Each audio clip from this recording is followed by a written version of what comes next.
여러분 반갑습니다. 이번 영상은 인구 소멸로 가는 대한민국에 대해서 한번 이야기해 보시죠. 한국 같은 경우는 혼인 출산이 별로 없잖아요. 그렇기 때문에 혼인을 많이 해야 이제 출산이 많이 늘어날 건데, 최근에 통계청에서 발표된 자료를 보니까 대한민국 미친 것 같아요.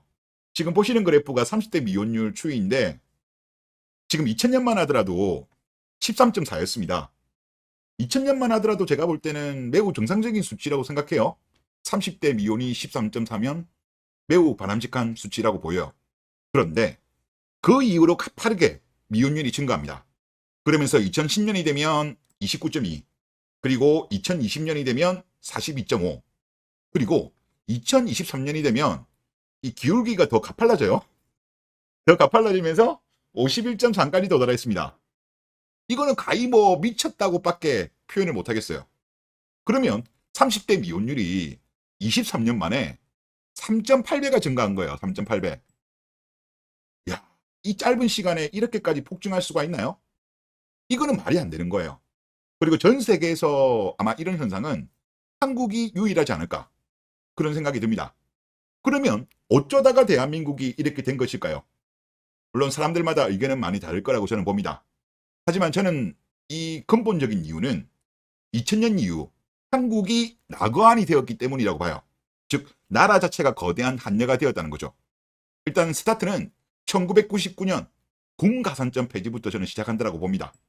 그 다음에 2001년에 여성부 신설, 여성가족부의 전신이죠. 그리고 2006년도 같은 경우 여성할당제 실시, 그 다음에 2015년 메갈이 등장했죠. 그러면서 본격적으로 페미니즘이 대한민국에 등장했고, 2016년도부터 몇 년 동안 페미니즘 강풍 시대였죠. 요즘은 약간 뭐 쑥으로 들긴 했습니다만은 사라지진 않았죠. 그리고 이 페미니즘의 강풍으로 인해 가지고 대한민국 케이니어들의 마인드가 완전히 개박살났어요. 결혼과 출산에 대해서 매우 부정적인 생각을 가지고 있죠.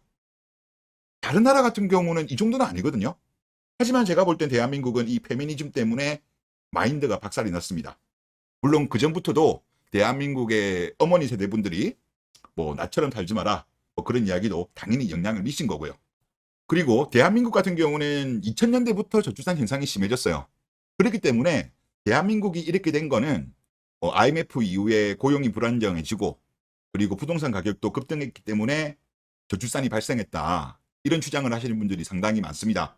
저도 과거에는 그렇게 생각했어요. 그런데 저는 지금은 그렇게 안 봅니다. 물론 아예 영향이 없었다고 할 수는 없습니다. 하지만 본질은 아니다.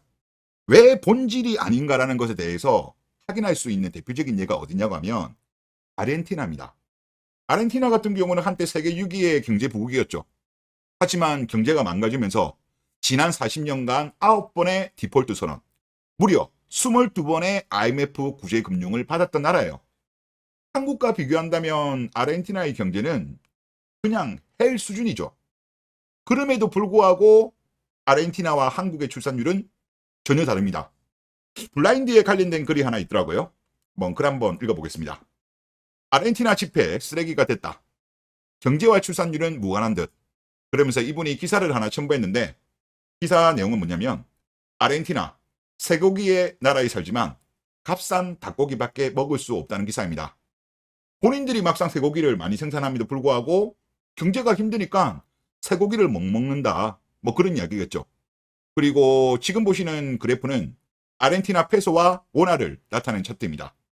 그러니까 아르헨티나 화폐 같은 경우는 쓰레기가 되고 있는 것을 확인할 수 있죠. 한국 같은 경우도 그동안에 상대적으로 원화가 약세였음에도 불구하고 아르헨티나 같은 경우는 말도 안 되는 그런 일이 발생하고 있는 거죠.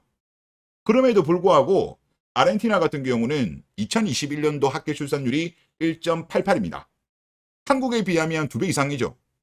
만약에 경제가 출산율에 가장 큰 영향을 미친다라고 한다면 이런 출산율이 나올 수가 없겠죠. 그리고 아르헨티나와 한국의 인구 피라미드를 보시면 지금 아르헨티나 같은 경우는 있잖아요. 10에서 40대 허리가 튼튼합니다. 거의 뭐 이상적인 인구 피라미드가 아닌가라는 생각이 들어요.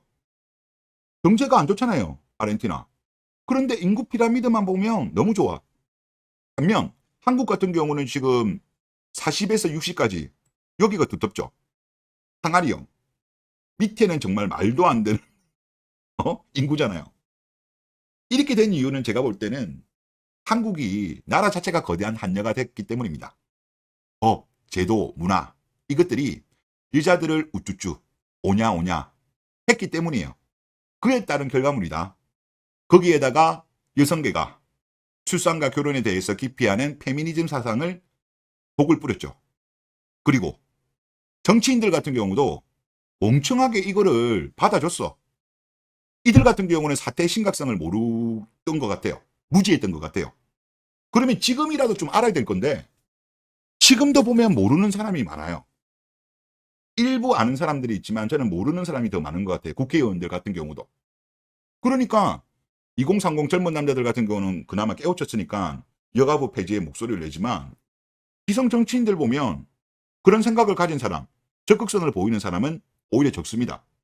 그리고 기성세대 분들 같은 경우도 인식하고 있는 분들도 계시지만 전체적으로 본다면 이 심각성에 대해서 인식하는 분들이 적은 것 같아요.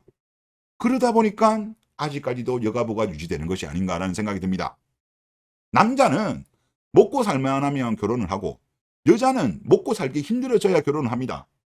아르헨티나가 이러한 인구 피라미드를 보이는 이유가 저는 오히려 경제가 망가졌기 때문이라고 보여요. 아르헨티나 여자들 같은 경우는 당연히 경제가 망가진 국가에서 혼자 살아가기 힘들겠죠. 그러면 적극적으로 결혼을 하려고 할 겁니다. 그러면 당연히 출산율은 올라가겠죠. 한국 같은 경우도 보세요. 최근에 작년만 하더라도 각종 여론조사에서 보면 해인여들 같은 경우는 결혼 의향과 출산 의향에 대해서 상당히 부정적이었어요. 그런데 최근에 나왔던 저출산 고령사회위원회에서 조사했던 여론조사 같은 경우 출산 의향과 결혼 의향이 많이 올라갔습니다. 남자들은 큰 변동 없어. 여자들이 올라갔습니다. 왜 그럴까요? 1년 동안 무슨 일이 있었길래? 1년 동안 경제가 많이 안 좋아졌죠. 고물가, 고금리, 그리고 이제 대기업들도 요즘 구조조정할 정도니까 자영업은 당연히 힘들고, 그러니까 여자들이 적극적으로 생존의 위협을 느끼면서 바뀐 거예요. 그래서 제가 볼 땐 대한민국은 여자를 우대하는 정책을 계속적으로 유지하면요 저출산 해결 안 됩니다. 오냐 오냐 해주는 그런 법, 제도, 문화 없애야 돼요. 박살내야 돼요. 그렇다고 남자를 저는 우대하는 나라로 가자, 저는 그 뜻은 아닙니다. 공정한 나라로 가자는 거죠. 공정하게. 채용 시장에 있어서도 아니 뽑고 싶은 사람 마음 아니에요? 그렇게 채용하고, 그리고 예를 들어서 이혼 같은 경우도 보면 남자들한테 너무 불리한 이혼제도 아닙니까? 이런 것도 좀 정상화를 해야죠. 그리고 문화에 있어서도 남녀 평등 시대라면서 왜 남자한테 과도한 부담을 지웁니까?